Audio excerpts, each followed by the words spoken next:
Residence degli Ulivi, l'incanto della natura per chi vive in città.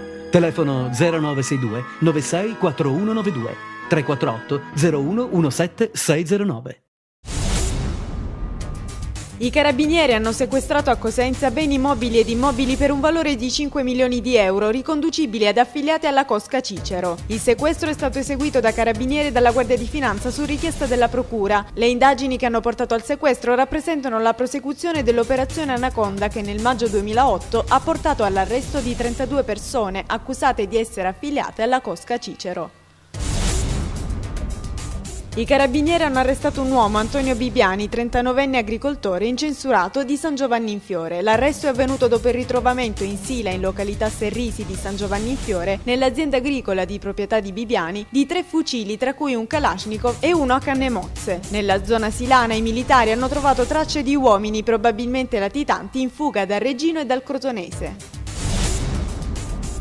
I carabinieri di Reggio Calabria hanno arrestato 4 persone accusate in concorso del reato di rissa. L'indagine, condotta dai militari di Gioia Tauro e San Ferdinando, ha posto fine ad un conflitto tra 2 opposte famiglie, nato nei primi giorni di luglio da una banale lite scoppiata tra 2 ragazzi e proseguito con il coinvolgimento dei rispettivi padri e parenti. Gli arresti per evitare l'escalation criminale dopo la rissa del 9 luglio scorso sul lungomare di San Ferdinando. Giuseppe Raffa ha mantenuto la parola e stamani ha formalizzato le sue dimissioni da sindaco di Reggio Calabria. Alla base di questa decisione il documento critico nei suoi confronti della maggioranza di centrodestra e soprattutto i contrasti con l'ex primo cittadino Peppe Scopelliti. Se entro i 20 giorni previsti dalla legge per ritirare le dimissioni la retromarcia non arriverà, entro il 12 agosto nella città dello Stretto arriverà il commissario. Sono già al lavoro i mediatori per scongiurare questa ipotesi. Il governatore della Calabria ha incontrato ieri pomeriggio il ministro dell'Economia e delle Finanze Giulio Tremonti per discutere la situazione dei conti sanitari calabresi in profondo rosso. Tra i due c'è stato l'accordo di mettere in atto tutte le mosse necessarie impostate su una politica di rigore per ripianare il grosso deficit nel settore della sanità. Sono previsti lo sblocco della premialità una volta che i conti mostreranno miglioramenti, ma anche maggiori controlli che saranno affidati alla Guardia di Finanza.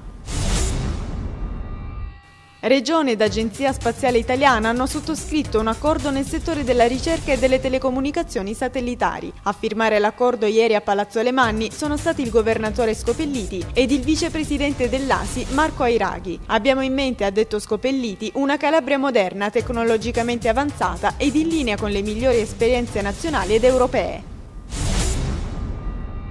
È stato firmato un protocollo d'intesa tra la Regione, l'Ufficio Scolastico Regionale e le associazioni datoriali per un più proficuo inserimento nel mondo del lavoro. In particolare gli studenti alterneranno al normale ciclo di lezioni in aula anche periodi di formazione nelle imprese. A siglare il patto Mario Caligiuri, assessore regionale alla cultura, Francesco Mercurio, direttore dell'Ufficio Scolastico Regionale e Roberto Fortunato Salerno, presidente Unioncamere.